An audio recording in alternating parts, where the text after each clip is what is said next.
This track will never be as rough as a racetrack, am I right? So then why would you guys try and find the smoothest line? Hit the bumps at the worst so that you know what it's gonna do. You know, it's a little tough to be in that situation knowing that you finish on a high note on Supercross and then you're racing in a pack that you're not really familiar with, I would say, but I'll see you guys, whenever my time starts to come back around. When I'm finished the outdoor race, I literally can barely walk to the car. My knee's so buggered up, it's swollen, it's stiff. I feel like I've been putting a Band-Aid over it for the past 4 years. I can't keep doing that.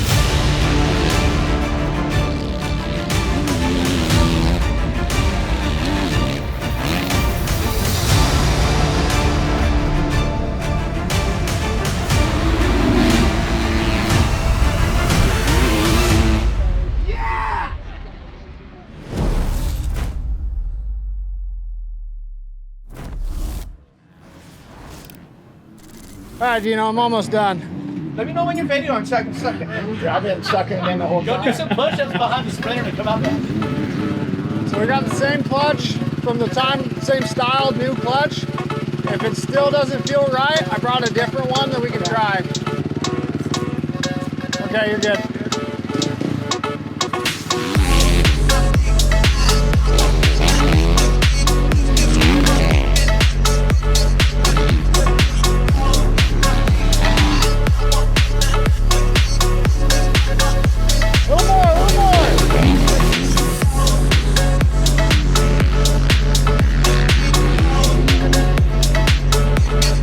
For sure threw a bit of a wrench in the plans when I got injured. This was my full last outdoor season.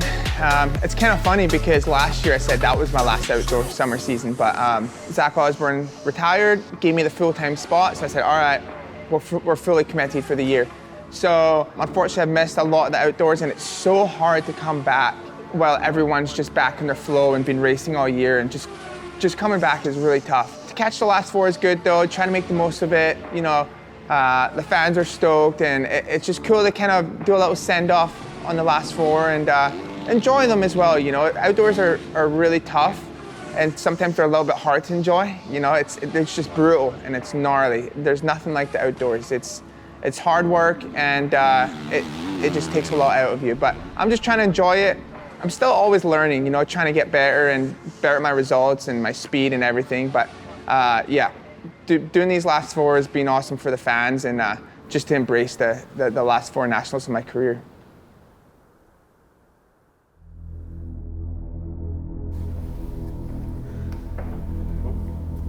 Pretty much since Supercross, it's been an ongoing process with me and just getting back.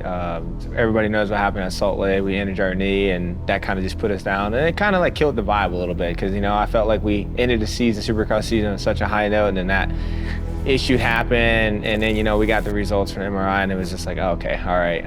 But that was a little bit of a bummer. But then of course, at the end of the day, we can only control what we can do, So I felt like it could have been a lot worse, but at least at the end of the day, we did everything we could, and we wanted to get back racing as fast as we can. But the whole goal was at least be able to get some races under our belt before the end of the season. So basically, it's 3 5-lappers together. Okay, come on, boys. We're supposed to be on the track at 10.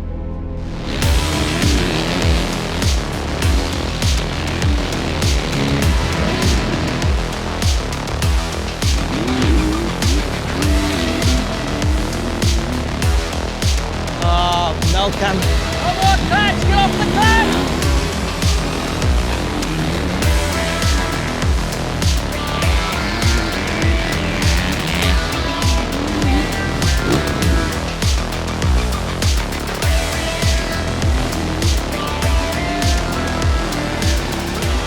This track will never be as rough as a racetrack, am I right?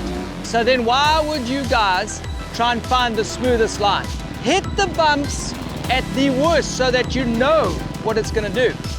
So that means flat out in the middle if possible. Already I was standing there and you almost took my ear off. Training at Alden is actually pretty cool, and it felt like Supercross all over again for me. It's like he knows what he's doing. It's definitely a lot of work for sure, but I feel like you're getting pushed to that limit, and he treats all the riders the same. And I feel like that's what the equal grounds are, and he's going to do everything you can to help get you to that next level, and he holds you accountable for it.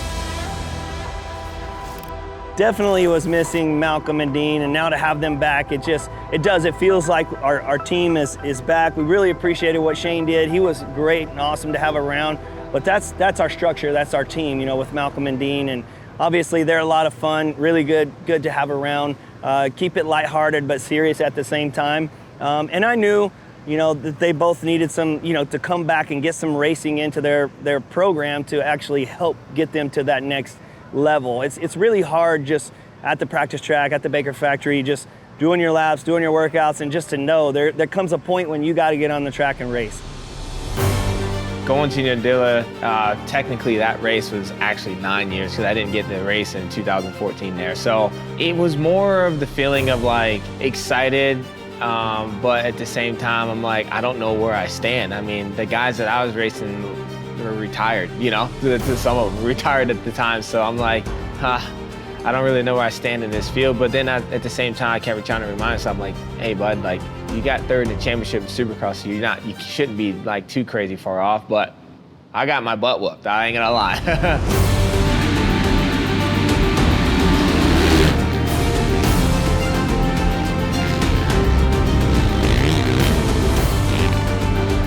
Malcolm Stewart returning to Pro Motocross for the first time since 2014, since Mookie has raced outdoors. Now, the plan was to race all year. He had a knee injury, apparently due to that dust-up with Justin Barcia at the end of Monster Energy Supercross, so he's back.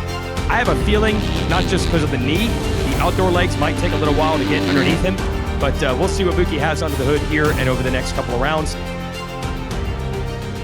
Came into Unadilla for the last 4, and our setup was a little bit off. And I just hadn't raced in so long. I had the gnarliest arm pump all day. I had, like, my arms were just gnarly. So really my goal was just to get in the top 10. I always want to be in the top 10. So first moto was the worst arm pump of my life. I got like 19th or 18th. Second moto was better. I got 13th, so like I was getting better. But there is something about the outdoors that's very gratifying. Like you finish an outdoor national and you get 2 pretty good results. When you get in your rental car leaving, you have this just gratifying feeling of like, man, that was 2 hard motos and I threw everything I could out there, because it's not easy. You've got to be tough for it, for sure, and I have a lot of respect for all these guys that grit it out. It's tough.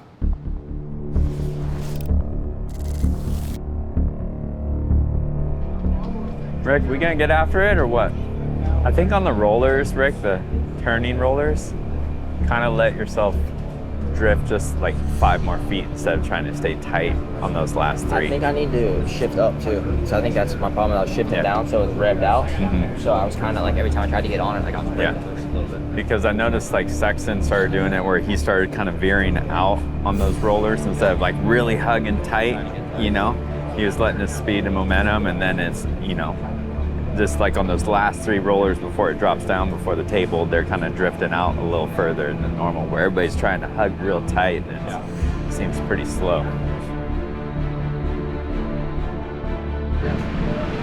Hey, the first few laps, stay in the race. You're better off coming from the back than you're up front. Okay? But just remember that. You're a hard charge. Stay in it, all right? Only 3 rounds remain in the battle for the 250 title. 30 minutes plus 2 laps. 250 Moto 1 from Bud Screen. Lawrence not the jump, but he's able to edge through a couple of riders. Now he gets swallowed up. It's one of the Rockstar Husqvarnas with the whole shot. It's a pretty good start for an RJ. I don't think I've seen him up front that much at the beginning. That's true. He's had a couple Moto podiums, but they have been coming from the back to get it done. Oh, is that Swole, who might have gotten tagged and went down? He's in about 5th place as we watch this battle for the lead. Yes, it was Swole at 31, and Justin Cooper with him. Battle for the lead. Hampshire trying to get back around Moseman. He's going for it today. He's been like that since practice, so that's good to see him. And I think if RJ is going to have a chance to win the moto, he's going to have to try to get around Michael right here and then try to pull away. He's still trying, stabs on that inside, and this time it works. So he almost went down in that corner a lap ago, and how about this time? He takes over the lead exactly halfway in. That's the thing about Hampshire. He won't cheat you for effort. He pushes to the absolute max all the time. RJ Hampshire in the lead of the Rockstar Husqvarna, looking for his first moto win of the year. By my calculation, just the first moto win for Hampshire since the third moto of 2020 at Loretta Lynn's in the mud. Won some overalls last year, but was doing it with 2-2 scores. Wow. RJ Hampshire takes his first moto win of 2022 on the Rockstar Husqvarna. Yeah, Nate Dog. What a good race, huh? Woo!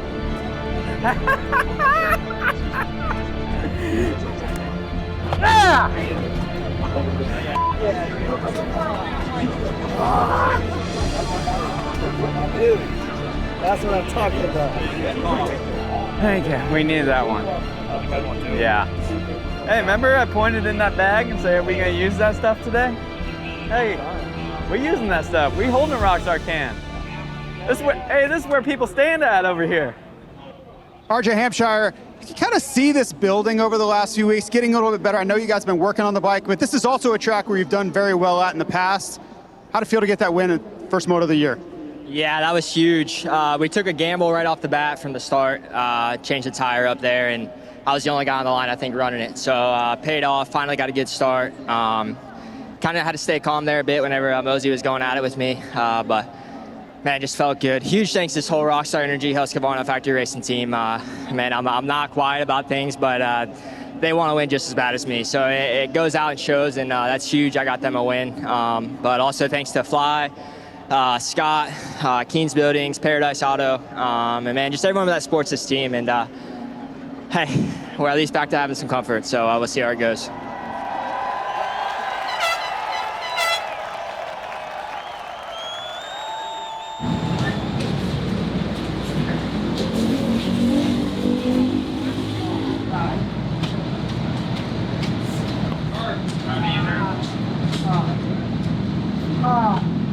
Finally get a good start. I think. Hey, he's pretty sore. I mean, he's not moving good, but maybe try to cycle out just to see how it feels. That's all I know. You got to come down and get ready, though. Yeah. You're going to do it. Be mentally strong, Jaleel. Okay? You can do it. You can fight through this shit. You can do this. It's up in your brain, bro. If you're going to do it. Yeah. You can do it. Come on. Dude, we got to do it again. Let's go, bud.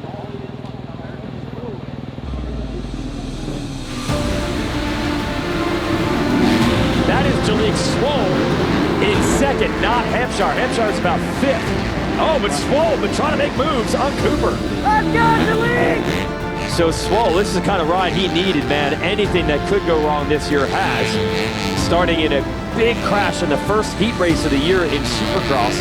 He's been on the mend all season, just never able to build that momentum. So this is a solid ride, but Hampshire doesn't want to help his teammate get a podium right now. He's got more important things to worry about. Hampshire needs to pass both Swoll and Cooper right now. Come on, Rick! You can! All right, and Hampshire has not won an overall since a little over a year ago. So this would be huge for him to get it. He has been very vocal about this all-new bike and how hard they're working to try to get it working right. Clearly they've got it pretty good today. Is it good enough to make the pass? He's on the inside. How aggressive will he get? There it is. No contact needed. Yeah. Hampshire's got it. Yeah, Rick, go! RJ Hampshire wins Bucks Creek. Hampshire's a winner today in Maryland. That's so awesome.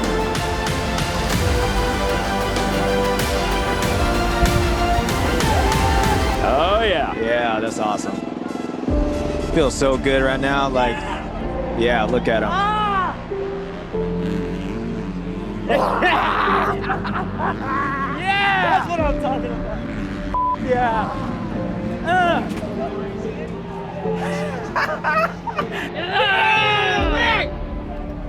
Oh, yeah. Yeah, dude, thank you. Rick. Yeah, dude, I'm so proud of you, brother. I'm so proud of you. Thanks. You're a bad motherfucker. You know that? You're a bad motherfucker. RJ Hampshire, your overall winner today. Crowd is going crazy. I know you're hot. I know you're tired, but that win had to make it all worth it. Man, it's so special again. I wish my wife and my daughter were here, but man, we're having another daughter, so that's always exciting. Man, huge thanks to this team. Man, I've been giving them hell from the beginning, and you know, it's been, like you said, progressing. We were close, man, and just today didn't have an issue. We got it done. Yeah, huge thanks to all the supporters, and man, the ones that believe in me. This is another special one.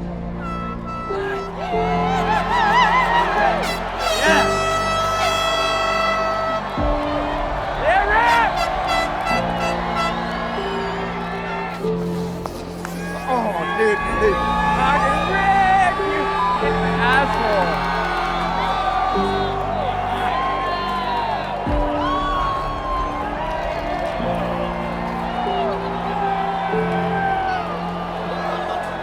This crew obviously works so hard, and everybody pours themselves into it, and I think that's what makes it so sweet when it does come together. And then RJ absolutely is just the epitome of that. You know, he's got so much heart and so much grit, and sometimes I think that actually is a little too much, which it can be, you know, it's hard to control when it's so much, but ultimately it came together. He rode amazing. I think that, you know, like I said, everybody's just put in a lot of work, so it was sweet. I mean, I've said it a few times this week, like tear down, the flight home, everything is just better.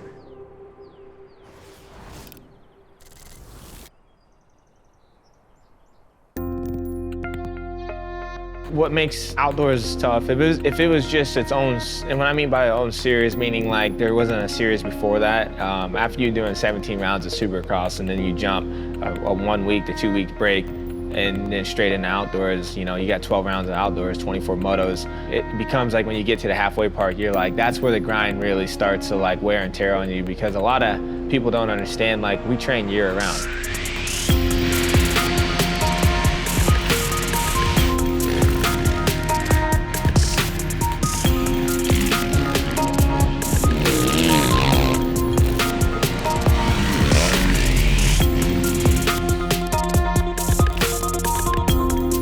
With Malcolm coming back to the outdoors, and you know, first time in, I believe, 8 years, you know, Unadilla was his first race back. I can only imagine what was going through his head about, like, you grow up racing outdoors, but on this level, when you miss it for that long, you start to second guess a lot of things. So I really feel like at the end of the day, even though it wasn't an amazing day, I think it was a proper step.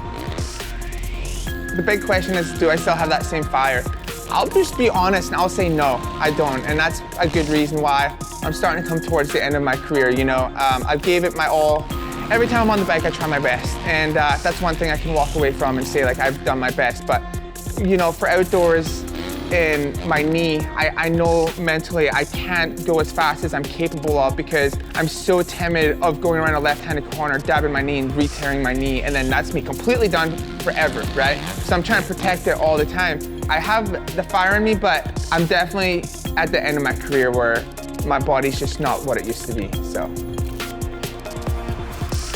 You know, there's so many things that are a factor of racing, and I felt like for me, it was just like, dude, let's just go out here and have fun and just enjoy the moment. It doesn't matter, it's not about results. I felt like that's pretty much been my overall basis of the summer, but yeah, it's been a grind, man. It's been a heavy grind for us.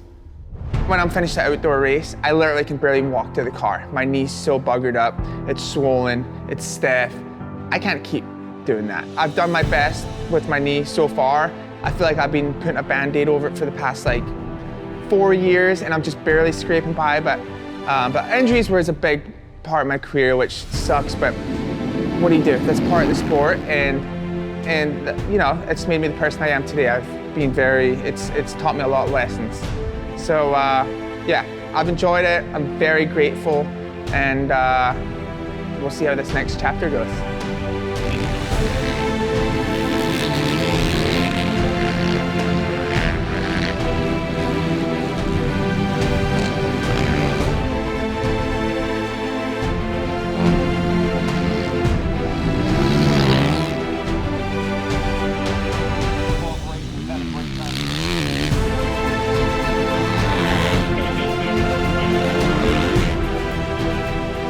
That's going to close out 2022 outdoor motocross season. We had our highs and lows, you know. Rick got a win this year. It was nice to have Jalik run up front a couple times. Styles got a podium this year. And then it was nice to have, you know, Dean and Malcolm show back up towards the end of the season. Dean's awesome. He's by far one of my favorite riders I've ever dealt with. He just brings such a personality and such a vibe to the team that, you know, you can't help but smile when he shows up. You know, he brings that charisma when he shows up, and, you know, him and Sarah, you know, they've been with us for 6 years, and man, I love them both to death, and we're proud of Dean, and we wish him nothing but the best in the future. And this team has a lot of heart and determination to move forward, and I think 2023 is going to be a really good year for this team. We'll have a new hire with Christian Craig coming over, so we're looking forward to that and can't wait for next year. You know, I'm ready for Supercross, and we'll see you guys in 2023.